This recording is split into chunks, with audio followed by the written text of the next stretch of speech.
Hello, hello. Welcome, everybody. We're going to give folks just a few minutes to file in here, and we'll get going here.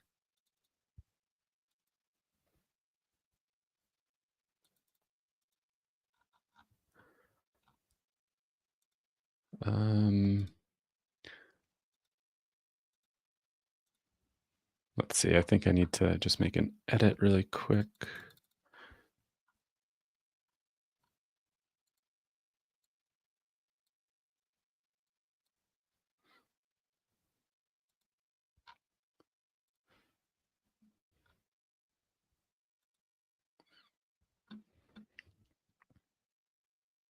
All right, welcome everybody. I am just doing some multitasking here and trying to get our Instagram to stream.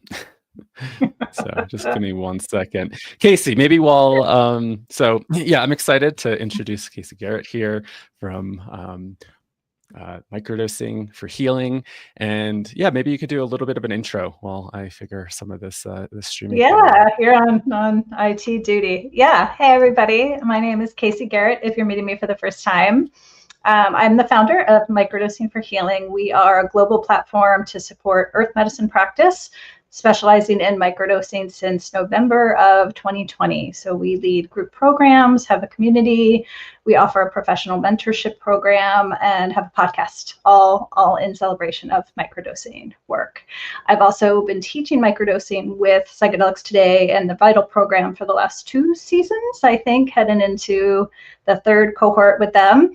And really look forward to being with you guys today. Likewise, yeah, super excited for you to be here and for this conversation as well, talking about the modern guide. And we get a lot of questions about training and like how to get involved. And we both kind of have our own programs. You focus a lot on microdosing. We kind of focus a little bit more on some of the general topics of psychedelics, integration, harm reduction.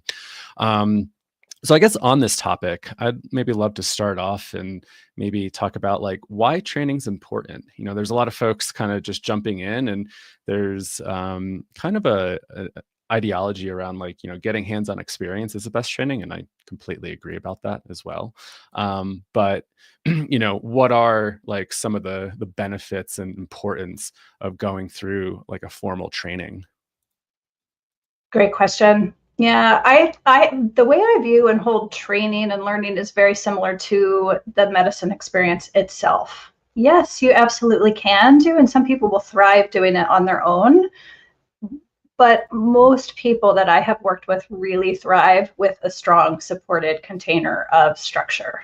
It just makes all the difference in the world. So that was kind of my inspiration in creating our individual programs, and then particularly for professional training. I think the more structure you have at the start, the more you can develop then your individual practice that's coming from that. So just having that solid foundation, and also all of the deep roots and ecosystem you create in the training program itself, it will really carry you through the rest of your professional career. I've trained in so many different modalities, and it's interesting. I was reflecting before I talked today, everything I've learned, and part of the experience is what you learn in it, but there's so much else you benefit from beyond just the learning itself from every training I've ever done. So, yeah. What are some of those benefits beyond the training just itself? Oh gosh, relationships are huge. The connections are huge. I mean, I still work with, refer to, collaborate with people that I was in trainings with 20 years ago. Right? So the relational nature of this work, I think, lends itself to that. I also believe that we're moving from the style of education from kind of the traditional academic college type education to more collaborative learning, where we're in a group setting, we're all learning from each other, we all bring our own background and unique expertise. And also a lot of learning is learning by watching the way people hold space. I've taken many trainings where wasn't even necessarily interested in that subject matter. But I just wound up in these trainings, and I remember reflecting, like, I learned so much from the way that instructor or teacher held the space. And I use that a lot in the way I hold space now. So there's so much benefit and various benefit to attending trainings. That's a great point. Like just beyond the content, like just being committed to the learning process and learning how, you show up in those spaces, learning from everybody else in those spaces. And then I know for me too, yeah, as you're mentioning, like learning, like, examples from how people are showing up and doing certain things, even though, like I'm just thinking about like my breathwork training, for example. I mean, I've been doing that for, I don't even know, like 15 something years. And I hear the same content over and over and over again. But every time I hear something new in it, or, because my teacher Lenny has evolved, he's thinking about it differently every time he's presenting it. And so, even though like topics might be new or, it might be pretty familiar to you, I think there's always so much to learn, right? And I just even know that by running Vital for the past like 4 cohorts here. It's like, I think oh yeah, I know that topic. And then I hear a presentation or I hear what like some of the students bring. I'm like, I haven't thought about that before. And so I think, yeah, learning in community, I think really brings out, a really specialness to the learning process. It's important. Agreed. Yeah. I'd love to ask you your thoughts on background. One of the remarkable things that was completely unexpected to me when I started offering this work is how many people sometimes very quickly were kind of summoned to do this work. And they were like, can this be real? Like, I'm really thinking I was doing this other thing, but now I'm thinking I want to do this work. Can this be real? And yes, I've seen again and again and again, it's very real. And then their next question is, well, what qualifies me to do this work? Like, what kind of background do I need to have? Should I have? So I would love to hear your thoughts and reflections on that, Kyle, based on all the hundreds of students you've had. Yeah, and it's a really great question, and we get a similar question too.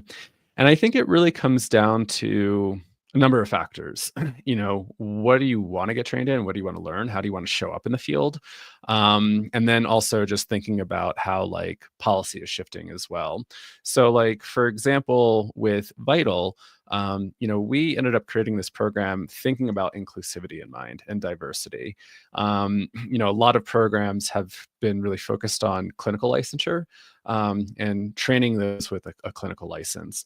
And we thought, there's a little bit of a blockage here for those that like have different backgrounds that are trying to get involved in the psychedelic space, that are bringing different skills. And as somebody who has been operating in the psychedelic space for almost a decade here, with Psychedelics Today, that we are always looking for, as I like to say, like psychedelically literate and competent people. So that could even be like copywriters, people that understand graphic design, marketing, all that stuff, like having psychedelic competent lawyers who really understand the law and the nuance there. And so, we saw, I think, a need for folks outside of just clinical licensure to get an education. And that's something that we've really kind of shaped Vital for, is like, we talk a lot about harm reduction, integration, also like necessary facilitation skills, because, if you're going to be operating in this space too, no matter how you're showing up, you're probably going to have encounters with folks, right? You might be a resource, you might be an educator. So we really want people to be competent in all that. So there's so many different routes and avenues that you can go down, right? Whether you want to jump in and you come from a business background, but you're thinking like, I really want to start like a business, but I don't know too much about psychedelics. How do I get started here, right? And getting just educated on foundational aspects of this work can be really important. To those that already have, coaching practices and therapy practices that really want to incorporate psychedelic integration and harm reduction into their practices. And so, I think this field needs to be diverse, and people from all walks of life are going to be serving in different ways. Again, there's so many different roles to fill, and it's not just facilitation roles now. And so that's something to consider. But if we're talking about facilitation, I always come back to sometimes people just have that healer, helper, caregiver energy, and it's almost like people are just born to be good listeners, or maybe they've gone, life has shaped them in that way. And maybe they haven't had the privilege of having higher education, and going down a career path that gives you licensure. And I always think that is a block for a lot of folks. And there's a lot of folks that just haven't had the privilege for higher education to go down that path, but they're naturally gifted healers and caretakers and helpers. And so, we can look at, say, like Oregon and Colorado, which have, they have put forward their legal facilitation and service centers where they've opened the requirements up, and, needing a high school diploma and then going through a training program and then getting licensed. So it's not just for, licensed practitioners now versus if you would have asked me that, 7-10 years ago, my answer was go get a therapy degree or a research degree, because that's the only avenue that you can go down. And I know there's definitely been some debates within the field whether or not people should be licensed. But again, I think there's folks that are just naturally gifted, and should be able to work in this space. And if we're thinking about accessibility, inclusivity, and diversity, we need to kind of think outside of just the traditional routes. And then I also just want to acknowledge that people are doing this work. And so we've always operated from, a harm reduction philosophy, thinking people are out there doing this, right? And so where are those folks being able to get education, right? They might not necessarily be able to go on to get education because of the license limitation there. And so, we know that there's places that are decriminalized and people are kind of taking into their own hands to host community settings or community ceremonies and sessions. You have places like, the Netherlands, where, if you live there, you can go buy truffles, and people can engage in their own work there. And so, this work, I think, is just naturally inclusive. Everybody has a right to their cognitive liberty and healing, and people are going to do this. And so, I think operating from that harm reduction philosophy, that how do we just get people educated around this? I think there are certain kind of populations that probably shouldn't be doing this work, right? You hear about the abuse and harm that happens, and certain personalities that shouldn't be involved in this work. But that's hard to really kind of manage when we are operating in an underground space with federal laws around these substances. But again, people are doing this, and I think our philosophy has always been being able to offer education to folks around that helps to support the community, right? And the more competent and literate people are out there, you can be a peer support person, right? You can be an educator and advocate, right? There's people that have gone through our programs that don't want to have anything to do with facilitation. They'd rather be on the education and advocate side of things. And so there's so many different ways to enter into this space and show up, that it's not just for facilitators and that population. So I'm giving you kind of a broad answer here, I think. No, it's a broad topic. Yeah. all true, and all aligned. I just want to celebrate you guys, because I know there's many, many, many more programs available now. There were not 5-6 years ago. And I remember people asking me 5 or 6 years ago, where should I go? And looking around at what was out there, VITAL was one of the very few, when you guys started, that you didn't require a specific degree or a specific background, one of the very few. And that was, I thought, very prescient and supportive to the space, because having taught with you now the last couple cycles, I do applaud this. Your students are exceptionally diverse in background. Folks, you have clinicians, you have teachers, you have just regular people that were doing corporate work that are getting into this work. So I've seen firsthand in my professional groups and my guide groups now, the diversity makes us so much stronger because we can work interdependently and collaboratively. Like a lot of clients I wind up sharing with other professionals. So I characterize myself as a guide, but I also work with coaches, and I also work with a lot of therapists, and I work with pharmacists, and I work with doctors. And lots of times we're sharing clients together because that's what supports the clients best. Mm-hmm. So I think we all need each other. And I think as long as we all center the client and the public and the community experience of this work, we can support each other and kind of coming from lots of different backgrounds. Well, and you just kind of mentioning that, I'm thinking about this topic of like making the modern guide. Like guide can be pretty vague in this way, right? Like, we could be talking about guide as a facilitator, but we could be talking about the guide that is helping folks in their community in different ways, whether it's guiding them to other resources, being able to collaborate on different ideas, and again, like showing up.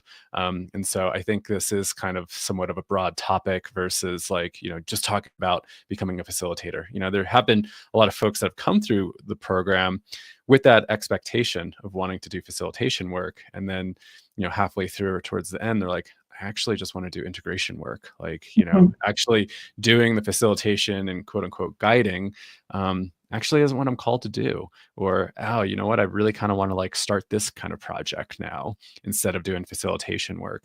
And I think that's like really important through the education process. And I think that is through, just the process of learning about oneself and doing your own inner work is also just getting very clear on how you want to show up, how you want to guide people, right? So guiding might not be facilitation. It might be on the integration and harm reduction side. It might be providing psychoeducation, it might be helping to go guide politics, right? Like go be an advocate somewhere. And so, I think we have to be honest about ourselves and like, what do I really want to be doing in this field? Like, how do I want to show up? Absolutely. And sometimes you learn that by the process of doing. Yeah. Sometimes you have to be in the experience and in the training to discover that. I know the two things that I hear more than anything else from guides in my mentorship programs is they want to build confidence. They're often like, I read the books and I listened to all the podcasts, but it's really being with people in that community setting, in that class setting, and learning from and with each other. When you're with each other, that really builds your confidence when you're around other people that are doing the thing that you want to do. In different capacities. You just kind of learn through presencing and transmission. The other thing that's so helpful in being in that setting is a lot of people look at what's out there and they don't know how to differentiate themselves. They see like the clinical model and they don't see themselves in that frame. But when you're in a training, you're in a group experience, you can see there's so many different ways to hold and carry this work, as you said. So, yeah. Yeah. So many different ways to show up. And I think just getting like, very clear on some of your intentions there. And something you mentioned just about like the confidence in doing some of the work too. I think being able to learn in a community is really important, right? Because it helps you to foster some confidence, right? You have like that peer support and people to bounce ideas off of versus like just being in a bit of a silo by yourself, right? And obviously like going out there and getting real life experience, however that is, I think is the most important. But I think also having a community of folks to come back to and bounce ideas off of, super, super important. Like I just think about like my undergrad degree in transpersonal psychology, like obviously went for the content. And I think I realized this like after I graduated was like, the content, the intellectual and academic part was important, but it was the community of people that program pulled together. And it was like, those were like my people, and I actually needed that during that time when I was going through like, psychedelic spiritual emergence crisis. And it was like, I needed a landing pad somewhere. And programs can be a landing pad, right, for like integration, self-exploration, self-discovery, and then having the confidence to go out and do the work because you have, peer accountability sometimes and people to show up and support you in different ways, and having that network to collaborate with and say, oh, I have this idea, and then somebody else is like, I have an idea too.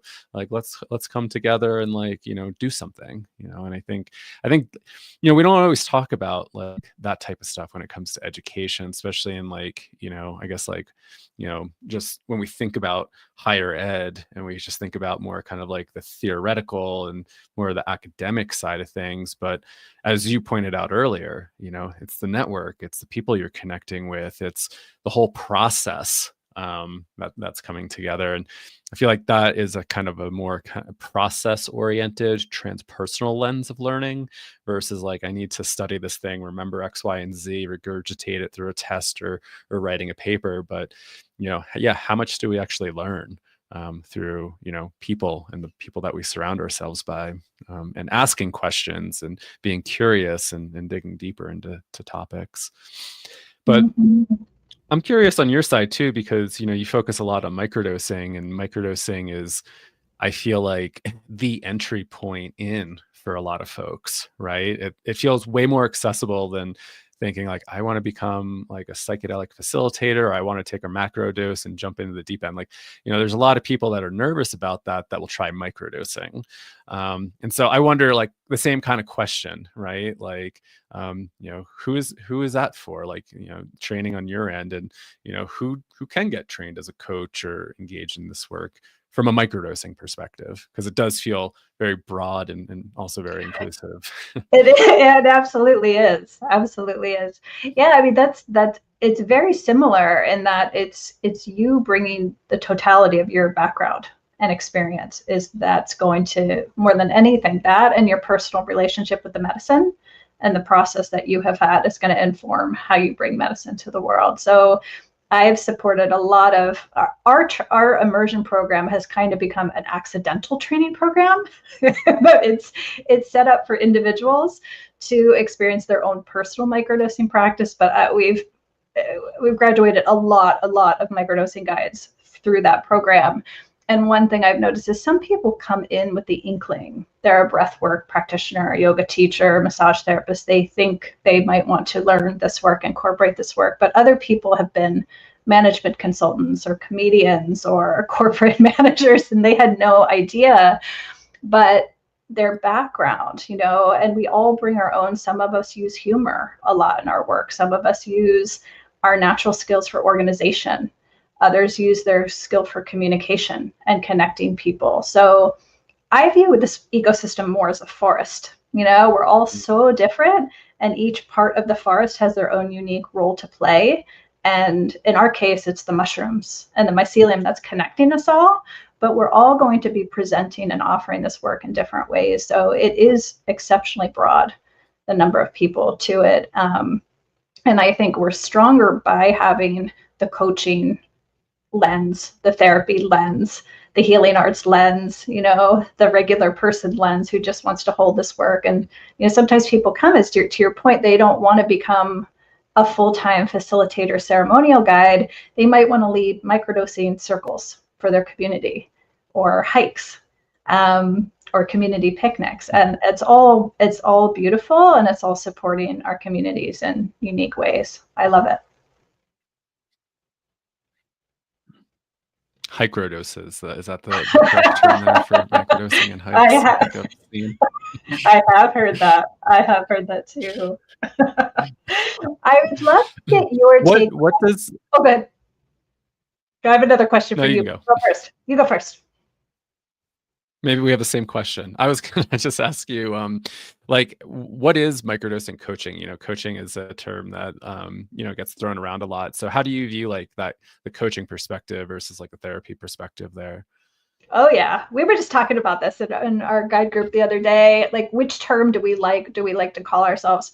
I have landed on guide. I've used lots of different terms, but I've landed on guide because I think guidance is really where I am in my practice, the way I hold the work, the truest the truest way to communicate what it is I do. So to me, guiding is really about empowering the individual to have their own experience. And the guide, as you said, is kind of helping and supporting, holding space, directing, presencing, all the things. And I've had almost 30 years now of healing arts background, lots of modalities. So I'm kind of bringing all of that to bear in that guidance. But I also have a lot of colleagues who are therapists, are doctors, are pharmacists, are coaches. And so it's just the way they hold the work is kind of in that nest of those practices. So yeah, it's super diverse and it's ever changing. Like you as an individual might change over the course of your practice. Right. Yeah. Yeah. Beautiful. I like how you're focusing on that guide term. I like it too. Thank you. I do too. Yeah. My question was the characteristics of the person that you see make for a successful facilitator, guide, medicine keeper. A lot of people have asking me that, and I know how I feel about it, but it took really supporting hundreds and hundreds of people. And now that you've had hundreds and hundreds of people through your training, what are some of the things like in a person that really seem to support this work? Right off the bat, we could look at just, general helper personalities, like somebody that's compassionate, empathetic, somebody that can be a good listener, not always needing to talk and, share advice, right? Like somebody that can just have a nice grounded presence and just be there with somebody. Without needing to try to like shape things or, guide things a certain way. And so, just thinking about those qualities of presence. Like this, can somebody show up with a nice grounded, calm presence? Because that's, I think, sometimes the most important thing with this work. This week in a bunch of our classes, we've been talking about intervention and crisis management, and sometimes the best thing to do is just stay grounded. Come back to your breath, like just listen and offer compassion, be empathetic, but not needing to change things or needing to do things because like I feel uncomfortable, right? It's like, so self-awareness too. I think having a good amount of self-awareness of, why am I showing up? Why do I want to do X, Y, and Z? Do I have an agenda here? So being able to cultivate that self-awareness. I also think curiosity is really important. And, being a lifelong learner, because this work is like so uncertain at times, and I think if that's anything that psychedelics have taught me, like I don't know anything, sometimes I think I got it all figured out, and then you get humbled pretty quickly. You go, oh I totally didn't know about that, right? So something I do like to say to students and folks, I think to work in psychedelics, we need to be comfortable with uncertainty and the unknown and unpredictability. And so learning how to stay an anchor in chaos, because things are shifting so rapidly, whether it's policy that's moving forward, it's policy that's moving backwards, whether it's thinking that we understand a person to the depths. And then in the psychedelic session, something emerges from the psyche that we could have never predicted, right? And so, we do need a sense of groundedness. We need to know how to anchor ourselves and be comfortable with a little bit of chaos and uncertainty.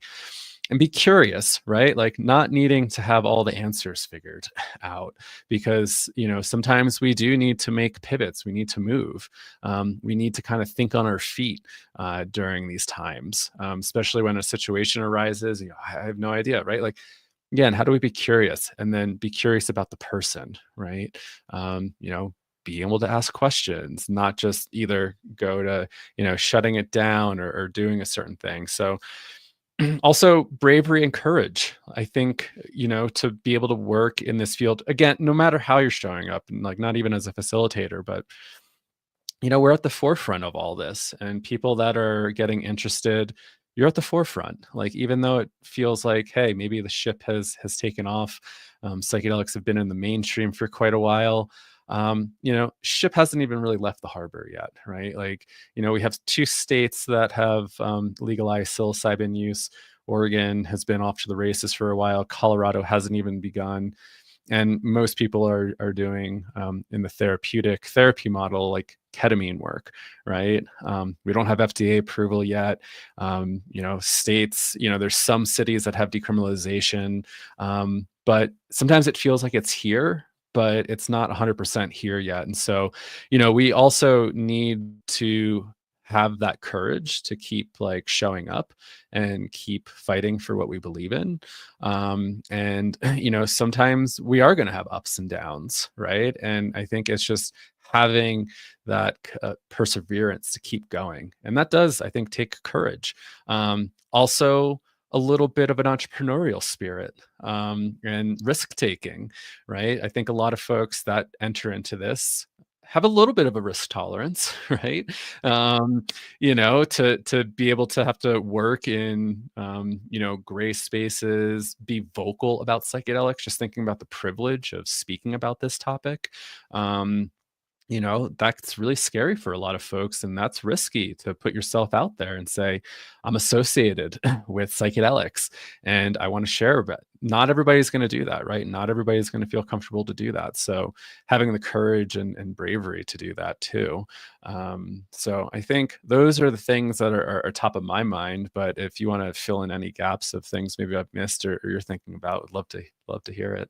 Those are fantastic. I would agree with every single one of those things. And yeah, I think so many of them, what I have heard from guides is having a training, having the mentorship and the group and kind of colleagues, it really supports all of that, because it is courageous and you are brave and you are a leader. A lot of guides and coaches and facilitators, they kind of bristle like, a leader like me. But you are, like, all of you coming into this work, it's an opportunity to be among the first in your field. As Kyle said, like, it's just getting started. It's just getting started. And all of you coming into this space have an opportunity to lead and establish norms and hold a level of integrity and professionalism and really define this work in modern times, which is really, really a big responsibility. And also really exciting too. And it's really nice to have, when you do have to be brave and step out, and present this work, it's nice to have the allyship. And that's what the guides often say to me. They love a training program, a container, because it gives them kind of a family and a home base to come back to, because when you do encounter those frictions, whether it's legal frictions or it's judgment frictions or the family member that has a problem with you doing this work, you can kind of come back to your home base and your colleagues to kind of have that allyship and support. And it makes you strong by being beside them. I would say empathy is really, really important. Empathy and intuition. And that's why I think the more you work with the medicine intentionally, the more that you can develop those qualities of empathy and intuition and sight, you will become a better and stronger and more effective guide in the process. As you grow, your ability to hold space will grow exponentially too. So I think that curiosity and lifelong learning is, I've worked with healers for the last 30 years in lots of different modalities. And I was always so impressed, and across all healing fields, people that have been in the field for 50 years were still, they were still studying, learning, going to different trainings and deepening their skills. So as you mentioned, that's really, really an important one. I think right now, establishing strong sense of emotional maturity and groundedness. Yeah. It's so lacking in our overculture right now. And I think not only what we're teaching people and providing, our services and offerings, but the way we are, the way we carry our practices, the way we communicate, the way we treat our colleagues and hold each other and speak about each other is really, really valuable. We're teaching people how to be this work, not only how to do this work, but how to be this work. So those are the things that I would say are sense important. of embodiment. Yes. Yeah. Yeah. And for those listening, I don't know, I'd love to hear from you. So maybe drop it in the chat somewhere. I think we get like comments on this platform from LinkedIn, maybe YouTube, and I also have Instagram up too. So yeah, what Oh, fun. qualities do you think are important to have as a facilitator, a guide, somebody for showing up in this work? Yeah. And I think a question I get around this topic is like, what's learned and can we learn, say, emotional intelligence and compassion, stuff like that? Or are some of these just like, things people are born with, right? Or another one is like intuition, right? Like I feel like having a sense of intuition's important, but like, how do you teach that? How do you teach somebody to cultivate intuition? Is that something that is just natural in somebody, or is that a learned kind of trait that we can teach people? I think we can develop it. Yeah. I think everybody has an intuition. I have friends and colleagues, that's all they do. They teach intuition Oh, to that's people cool. and Nice. intuition development. Yeah. And it is, I mean, it's very, especially people who work with mushrooms. I can't tell you how many people have experiences where the mushrooms predicted how they're going to hold the work, sometimes many years in advance of how their career and professional life was going to roll out. So I always think the mushrooms can help you develop your intuition if that's part of what you're hoping to experience through that process. But it's a big part of holding space, reading energy. That's why I think in many ways body workers and somatic practitioners and breathwork practitioners are so well equipped to become medicine facilitators, because you're already so used to recognizing energy, working with energy, moving energy, holding space for people in sacred silence. That's already a big part of this work. And so when you come in with that skill set developed already, that's huge. Yeah, yeah. And when talking about like intuition, something that I always think is an important skill to have on top of that is discernment.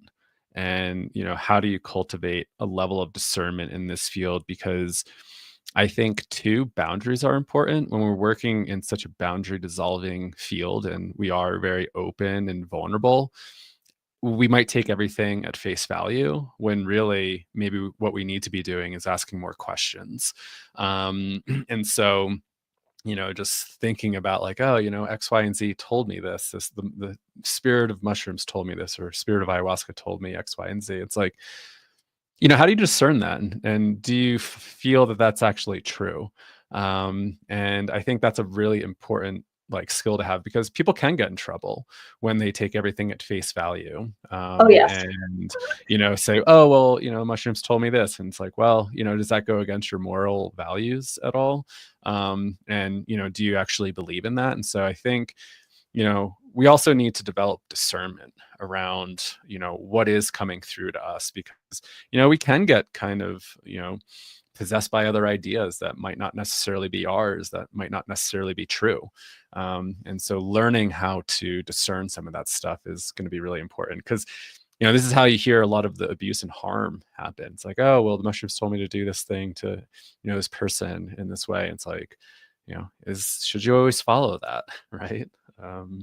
So yeah, discernment, I think, is important trait too. Well said. Yeah.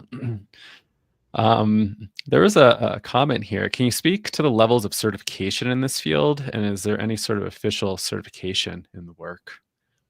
You take that one. I'm sure you get that one a lot. Okay, cool. Yeah, so there's a lot of different programs popping up, and a lot of different avenues to go down. And so, a question to ask yourself again is, what do you want to do and how do you want to show up? There are no necessarily governing boards for certifications right now. It feels as if a lot of the leaders and organizations in the field are kind of helping to create that in a way, but there isn't an official board. There were a couple organizations that started to spring up to try to create standards, but nothing has been officially set. So that's for, I guess, like general certification. So when we're thinking about like just, general certification, like, microdosing or what we do at VITAL, more kind of like harm reduction integration coaching, and there's lots of different programs out there. And so I think something to look for is just the reputability of the brand and the organization. Who are they? Looking at their kind of like track record in the field, and how long they've been around, their kind of background. And so, but there is now oversight for places like Oregon and Colorado. And so Oregon, there's two organizations that look after training programs. One's called the Oregon Health Authority that helps with the curriculum. And then you have the Higher Educating Coordinating Commission, HEC, that oversees training schools. And I think I always confuse the two states, but I think it's called private career schools in Oregon. And so there is kind of boards and governance within that. In Colorado, there's DORA that looks after training programs and guides, because in those states now that's a licensed field. If you want to go and provide a licensed service, there is regulation in those fields. So that is something to consider and look at if you are thinking that you want to become a facilitator and specifically offer a legal service in that state. Then you would want to look at either OHA and HEC approved programs in Oregon or DORA approved programs in Colorado. But on a national level, there really isn't anything that's like official boards kind of overseeing everything. And again, I know it was like in the works and things kind of came up, fell apart. I don't know where some of that stuff is. And then you have the other kind of training certification, which would come down FDA route. And so that's what Lycos was trying to do, MAPS Lycos. And so if MDMA became a medicine through the FDA, then you would have to go take a training that is approved by MAPS or Lycos. I don't know if that will change or how that's going to work in the future, but that's what that's what the route was before. It's like, even though you may have taken some trainings, you still need to go take the MAPS training to become certified in MDMA assisted therapy. But yeah, all that has kind of paused due to the FDA, decision to not approve MDMA. And so I think we're going to have to just wait and learn a little bit more about that process. And so, you might need to get drug specific certification when things go an FDA route. And, the way that that's done now is if you are in research, you usually get training through those organizations. So say like Compass or Cybin, MAPS, you get specific training to work at those medicines. And, I would imagine that experience and training would carry over once FDA approval happened for that medication. And Jen's asking, well, what about just to get integration coaching?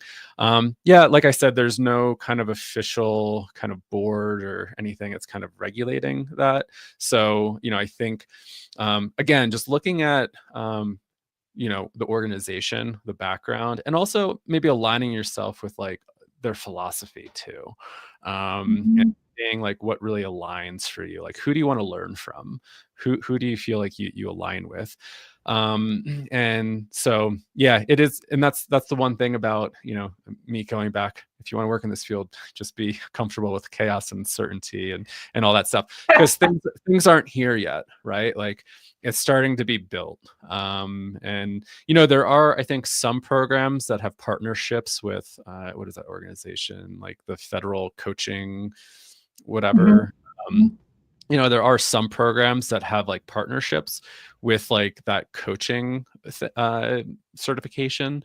But again, I think it's something that, if do you want to align with that? Does that feel good to you? And really think about like, who do you want to learn from? That's the way I approach it, just in this early phase. And again, like, maybe some programs have a little bit more weight and authority due to their work in the space for a while, right? Like, so there's definitely some companies that have been around for a while.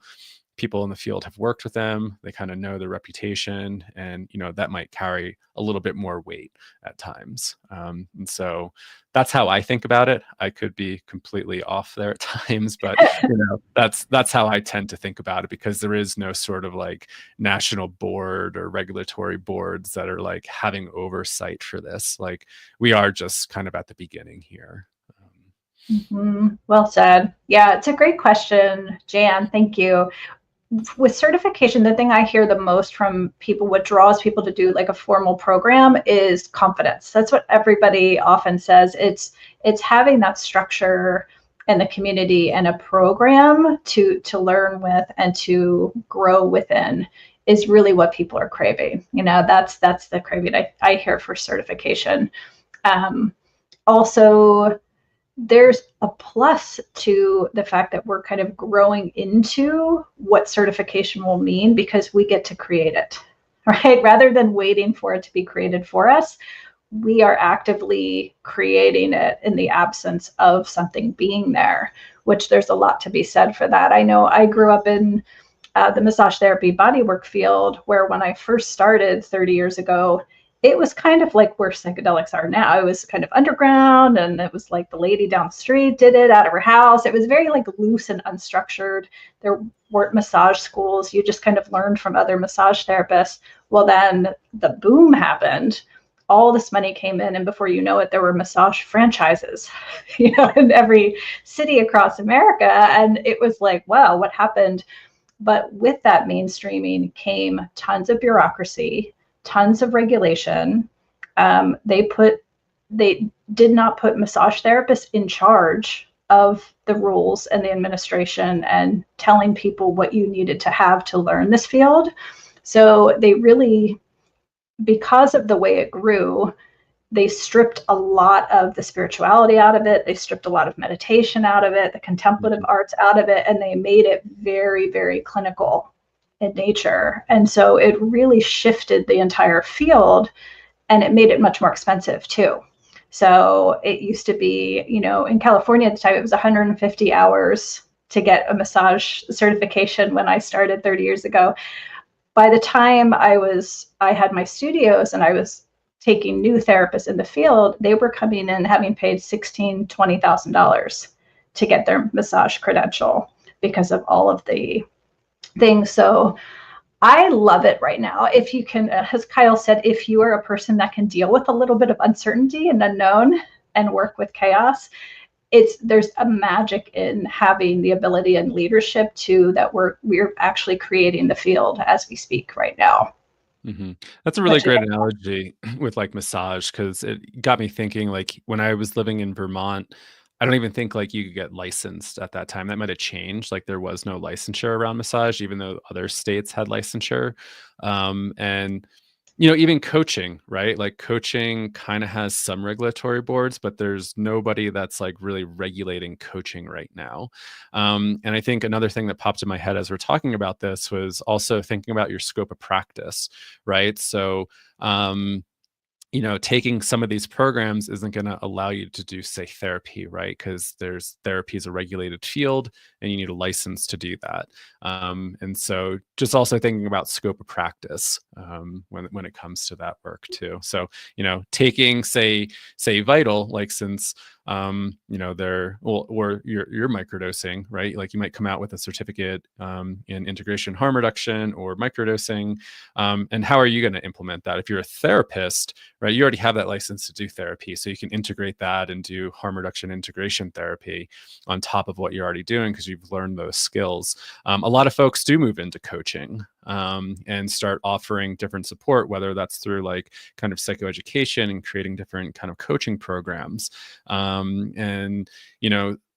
Since coaching is kind of like an interesting field, I don't completely understand all the regulatory aspects of coaching, but it seems pretty wide open. And coaching, I think, is just starting to try to get more kind of, cohesive with some regulation. And so that's another field to look at on, like, there's a lot of folks out there just doing, coaching, or, maybe guide, or whatever type of terms that people are using nowadays. And after boom's happening, right, there does need to come some sort of regulation to help rein some of these fields in. And I don't know, I guess we'll see if that does happen necessarily with like the coaching field. But coaching it's a vague term, right? Like, you could be doing, like, soccer coaching, or you're doing life coaching, or you're doing nutrition coaching, like, and then does it get niched down even more, right? Like, who governs the nutrition coach versus a soccer coach versus a psychedelic integration coach, right? So terminology and just like figuring all that stuff out, I think is important. Yeah, I think the point you made, Kyle, about staying within your scope of practice is another thing that's really benefited by being in a formalized program and meeting other people from different backgrounds to be interdependent with. Like, it's really easy now in our programs or in the VITAL cohort, where you have doctors, you have pharmacists, you have nurses, you have therapists, you have breath workers. It's so diverse. And so I know for myself now, I probably give out as many referrals as I take in to my practice at this point on a daily basis, because when people come with such niche things, there's a lot of people that, yes, I could work with, but I know the perfect practitioner for them. That's exactly where they're at in their life, what they're looking to work with. That's going to be perfect for them. So it really helps you define your own scope of practice when you have other professionals that you're working beside and learning beside. Yeah. And then this follow-up question here from Jen. Thanks for asking all these questions. What advice would you give somebody wanting to get certified as an integration coach, but not wanting to work and wanting to work exclusively in a remote position? Would training change or differ?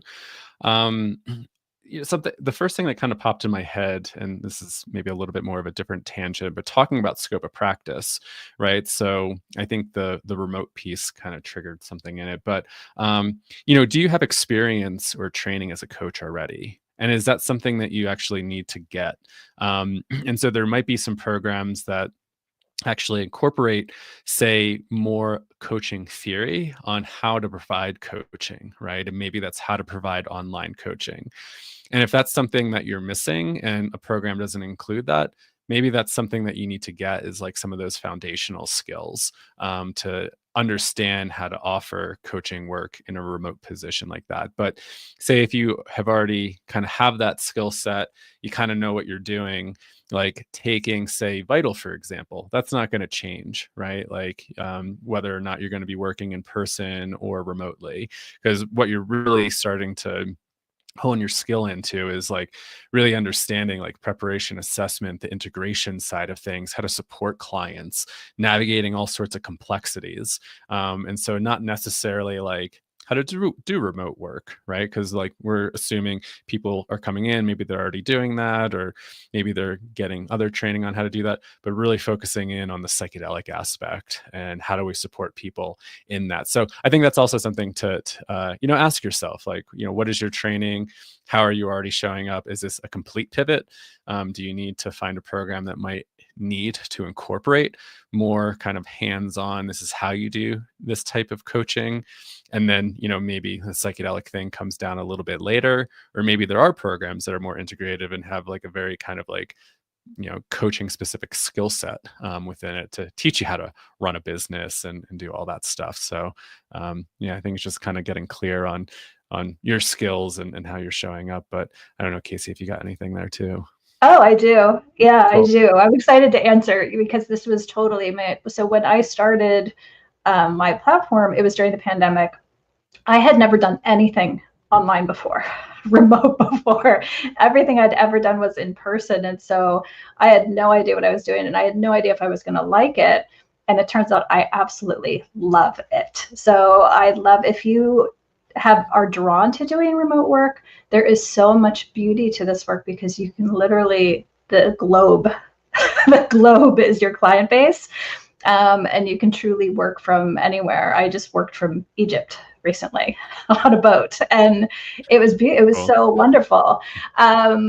And I could never have done that, without this work and this model of this work. And so, yeah, it's totally possible. My greatest advice would be to learn how to do it is to participate in someone doing the work remotely so you can experience it. And so I know in the VITAL program, study groups and practical is a big part of the process so that you can practice with each other and do case studies and role playing. I know when I teach the microdosing segment with them, that's the students all want to hear like the real world practical aspects of the case studies, how to work through things when you're on a Zoom call with someone or on phone with someone and things come up. So opportunities to look in a program to make sure there is a component of that. So you'll get a lot of practice doing that, and also join a community. So like all of the professional guides that I mentor and support, they automatically, as part of that program, get access to my microdosing community, which is hundreds of people microdosing. And so every single call, it's an opportunity to learn and witness and presence real time people's microdosing experience from beginners to very advanced. And so that too will give you a sense of, I really love this. I could do this all the time. And to experience that firsthand will really give you a sign and help you inform, do you love to do one-on-one work? Would you like to do group work? Would you like to have a larger community hold space for that? Would you like to teach ultimately? So there's so many things you can do with this work. Yeah. Just at the beginning here in some way. So yeah. Cool. Well, we're coming up, I think, almost at the hour pretty soon. So Kayse, anything that you want to continue to dig into before we wrap up here? Or again, if anybody else has any questions. Yeah, I'd love to take questions if anybody has questions. And again, I don't know if all of our comments come through if you're watching on X or Twitter, or I know it's coming through on LinkedIn here and Instagram. So well, Kayse, I know you have a program for microdosing coming up. Can you tell us a little bit more about that? My immersion on our accidental training program. Yeah. Yes, we do. So this will be our 30th cohort of our 30th. 30. Wow. Whoa, congrats. That's amazing. Nice. Yeah. It's my baby. So it's how we started back in November 2020. So this will be our 30th group. So it's a 6-week process directly with me. We meet every week in a small group, intimate container. And what Kyle said earlier in the talk is so true. Like I've done this it'll be 30 times now. Everyone is so unique. I still learn so much every single time. It's always fascinating and always so different based on the spirits that are kind of drawn together to practice together. So that starts April 17th. And then we have an ongoing community as well. So that's from people from 30 countries all over the world, and an accessible community model. So we meet 2 or 3 times every month in that, from beginners all the way up into advanced people. And there's a lot of guides in that community as well. Amazing. April 17th, you said. And maybe if you have a link, you can put that in the comment section there. I think that goes out to the channels. Sure. Creeping up on Bicycle Day there on the 19th. We are indeed. We are. Yes. And when does the next VITAL begin? May, right? Yeah, we kick off our 5th cohort on May 5th. So if anybody is interested in learning more about psychedelic harm reduction, integration, preparation, or just kind of a general into the field, right? We get folks from all over the place really wanting to learn how to get more involved. And VITAL is a pretty comprehensive program to really understand all the nuance here. And again, we really focus on the integration side, harm reduction side. Like, how do we really, support people that are, going through these experiences? And again, as I like to say, like almost kind of helping to create a cultural safety net, because people are having these experiences all over the place, right? And so how can we help people get more educated, more literate around this so that they can show up and be that safety net in your community, right? Whether that's you're showing up as an advocate, an educator, as a peer support person, a coach, a therapist, and all that. So, I think, you know, something I was going to mention a little bit earlier is that, a lot of folks that are tuning in here, we might all be in a bubble, right? Like, psychedelics might be part of our life. We have our community, but it is also still a bit controversial at times in certain kind of communities and populations. And so, the more that I think we can get out there and do education and, be that support. So like, when bad things do happen, like the news report catches this person tripping on acid or mushrooms and did something dumb, right? Like, sometimes there's a rare cases, right? But the mainstream will pick that up. And I think it does cause a little bit of panic, right? So, I think the way that we're helping to try to really shift the narrative is, through education, through storytelling, through the Psychedelics Today platform, and education through VITAL, so that people are going out there more informed. And I'm always surprised, like we do have folks that come through VITAL with like pretty robust experience and training. And something that I hear pretty often is just the community aspect, wanting to be with each other, being part of that network, being part of the community. And, that can be really important for our own process, because if we are engaging in this work, where are we finding that space to also ground and help to maybe do some of our own integration? Then that ripples out into our communities for support. So we kick off on May 6th for our 5th cohort. So if anybody's interested, that's just vitalpsychedelictraining.com. Beautiful. Yeah. And I encourage everybody who is thinking about getting into this work, we're in an interesting place where, even just a few years ago, it was really difficult to get information. And now there's just so much information out there. There's a lot of misinformation out there. There's a lot of different options out there now, which is wonderful, but it's kind of overwhelming to people sometimes when they come to me. They're just like, tell me where to go. Like, tell me who to listen to, who is trustworthy in the space, who has like real experience in the space, because it's so nascent and it doesn't, like, from the public standpoint, you legitimately can't tell who has been doing this work for some time, who truly has experience and who doesn't. And I do think, I really encourage people, the best thing to do is connect with the place where you think you're going and see how you feel. Like, what is the interaction like? How does the communication around it feel? How do the people step into, like, listen to some of their podcasts, get to know the faces behind the scenes, who is running the school. All of those things should be very obvious, because that is who, like, the vibe of that will filter out in all of the things and all of the teachers and the students that they attract. So just kind of stepping into the community and seeing the other practitioners and guides and students in the program will give you a really, really good feel. If you've taken other trainings, you'll know, like, it's so distinct and unique, the group of people that comes, because they're kind of magnetized together. And if you take the time to kind of step in, I've really learned, like, I don't judge at all when I'm looking out into the field and I'm thinking, who do I want to work with? Who do I want to collaborate with? Who do I want to learn from? I don't look at their follower count. I don't look at how fancy their website is and how it's feel. I connect with them, I work with them, and if they feel good to me, they feel aligned, and they have a body of work to rest upon, that's kind of how I judge and follow my heart. So have fun. So, yeah, and that's a really great point, right? Just that alignment with the offering.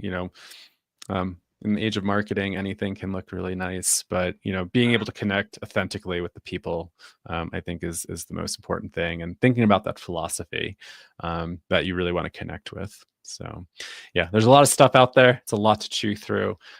So we understand that. And, there might be times, as you're saying, Kayse, like, either this client doesn't really maybe I can't help them, or referrals are better, right? And so even with programs like this, right, like as much as I would love everybody to be part of Vital and be part of the community, maybe there's something else out there for you, right? So again, just really kind of tuning in, and that is my advice. Yeah, tuning into the people behind it and the philosophy and who you really want to learn from. I think that's important. Yeah. Yep, it's true. Because a lot of you, I know for my students, and Kyle would probably say the same thing. It's not just 6 weeks. It's not just 6 months or 12 months. Like a lot of you will be in our lives forever, and it's more of an ecosystem that we want you to feel supported all along the arc of your professional career. So I'm still in touch with a lot of folks from our first cohort and other programs, and yeah, I totally same, resonate with that, Kayse. Yeah. same. Yeah, the connections you form sometimes feel like lifetimes in programs like this. Also because of the deep experiential nature of the work too. Yeah. Kayse, for those that are listening in on Instagram, what's your Instagram if people want to go follow you? Just me. It's at Kayse Garrett. Cool. Awesome. Well, any final closing thoughts here that you want to close with? Just welcome.